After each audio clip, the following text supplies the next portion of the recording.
Okay, this is video number 9, and the topic for this video is secondary policies. What do I mean by a secondary policy, first of all? Well, essentially, you have 4 starting policies that are tradition, liberty, honor, piety, policies you can open, policy trees you can open in ancient era.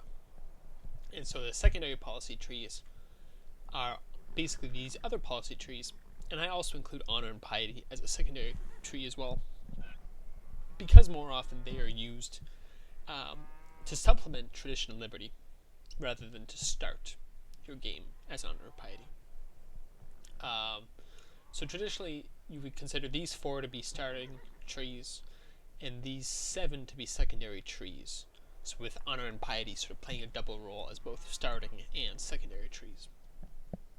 Because really what defines a secondary tree is it's a tree you start filling out after you have finished your starting tree. So typically what will happen is a player will go full tradition or full liberty or maybe full honor, full piety. And then after, they will start filling in one of these 7 trees in medieval and Renaissance.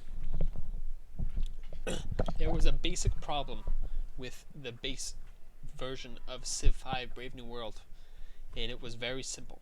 And it was a problem that was addressed in the very first version of the NQ mod. That was rationalism. Essentially, rationalism was so much better than every single other secondary tree. Like, it wasn't even a competition. Rationalism gave you immediate, direct, significant boost to science.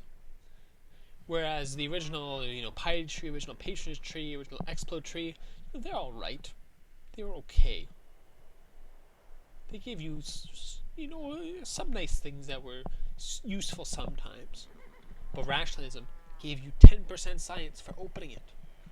Its first policy was +2 science from every specialist. For every specialist. That is insane. So what you had, really, was that people would deliberately try not to generate at least 2.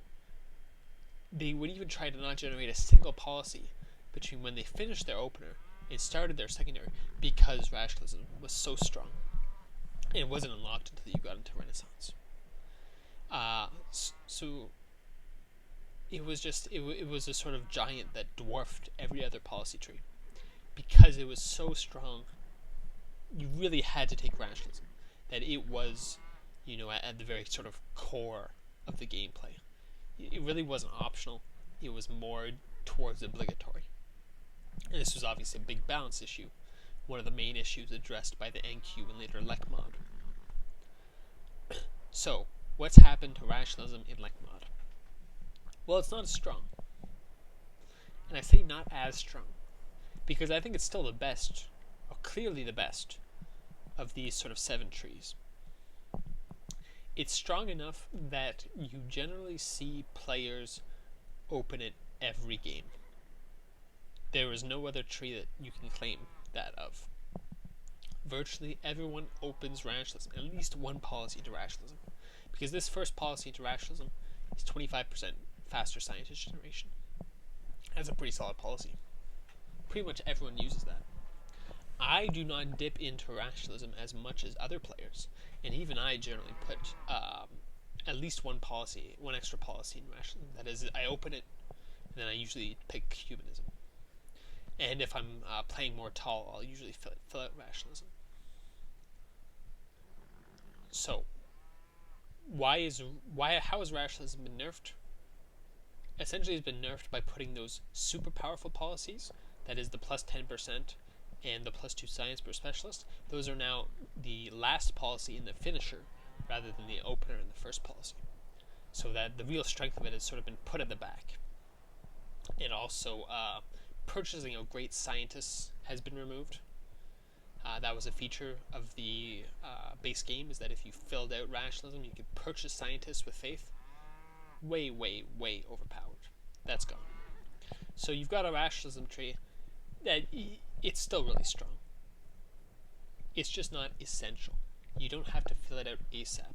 There are other policies worth taking before you get to rationalism. And really, you don't need to fill out rationalism. is partly just out of sort of familiarity, repeatability that people pick rationalism. It is strong. It's not game-breakingly strong.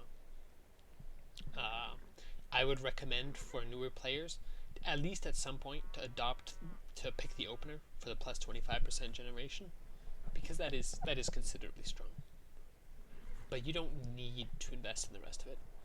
Personally, I like going humanism just because for wide empires, it's a lot of hammers, and it's a lot of hammers at a very crucial time in the game when you're also balancing, building factories, building hydroplanes, building opera houses, etc., etc. A lot of players love to fill out rationalism.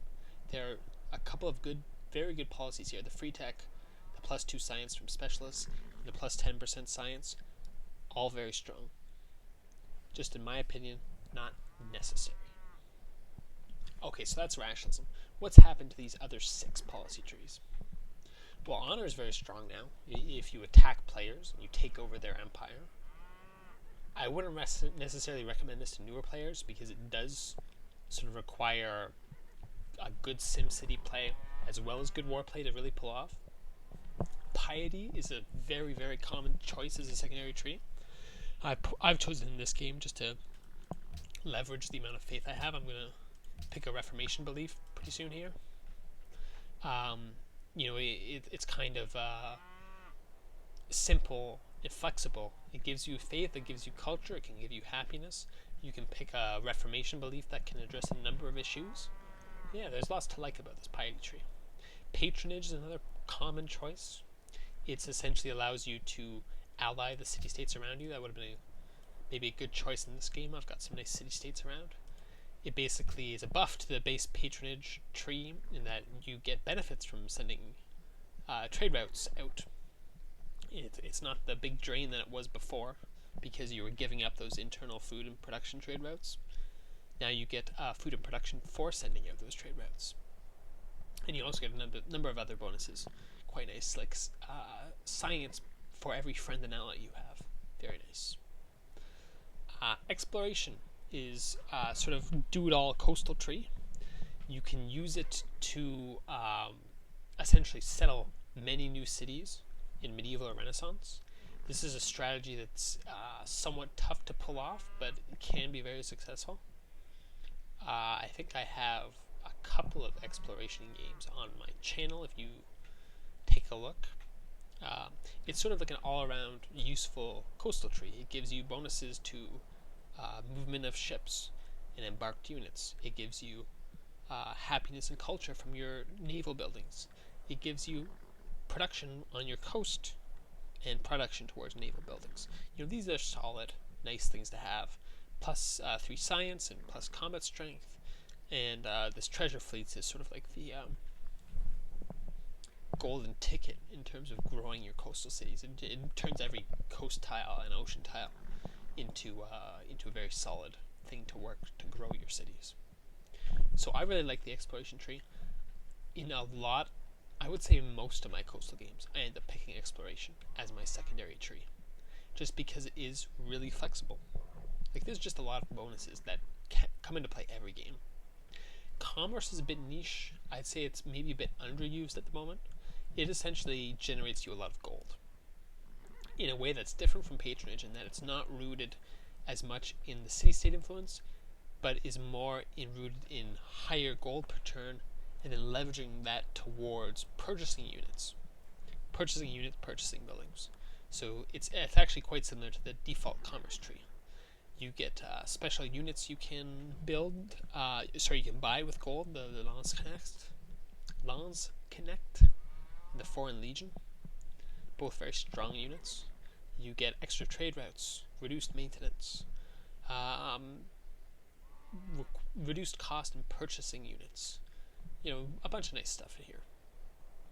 I would sort of recommend newer players to shy away from this because it kind of lacks that the base food, base production that you kind of really need to grow your cities, especially if you're a newer player. But it's overall pretty solid. And finally, aesthetics. This is essentially a tree that you are using either to generate a lot of culture. You can do that, or you can generate a lot of tourism with it, aiming at sort of a tourism victory. Again, I'd recommend newer players stay away from aesthetics. It's kind of hard to pull off successfully, and it can make you very vulnerable, and it doesn't give you that base sort of SimCity bonuses to the food and production. Essentially, the role of the secondary policy trees before, the role of sort of these 6 trees, where they would just you put 1 or 2 policies into them, and then you went into rationalism, because rationalism was just so much stronger. Now these 6 other trees have quite a bit going for them.